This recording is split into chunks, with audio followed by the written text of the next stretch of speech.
outflows from the muni market. The Investment Company Institute, just one of several that tracks outflows, saying we saw the biggest outflows in muni since mid-December. Look, is this just a seasonal issue or is there something more going on here?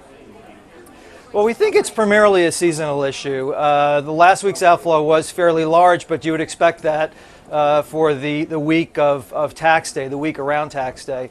We had about 6 weeks of outflows so far, and this report that we'll get tonight for the current week will probably show another spate of outflows, but it's not unusual for tax time.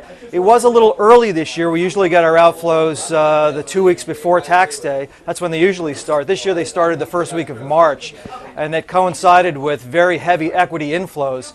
So we were concerned that a pattern may be developing because there is an inverse relationship between what happens to muni bond fund flows versus what happens to equity bond fund flows, or equity fund flows rather. So we're watching that pretty closely. So far the outflows have been relatively orderly and manageable. They haven't been eye-popping by any stretch of the imagination. So we'll see what happens this current report and more importantly next week's report to get a real sense of whether the outflows will continue.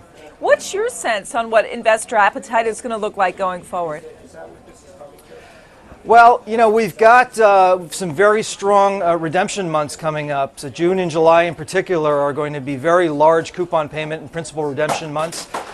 So we don't think volume will be anywhere near the estimated 45 billion in coupon payments and principal redemptions both in July and June. So we'll be in a very strong technical position. We'll definitely be in a seller's market in June and July. So we think that buyers will recognize this, and if they are inclined to enter into the muni market, they certainly will do it in the spring rather than waiting for that very strong seller's market in the summer.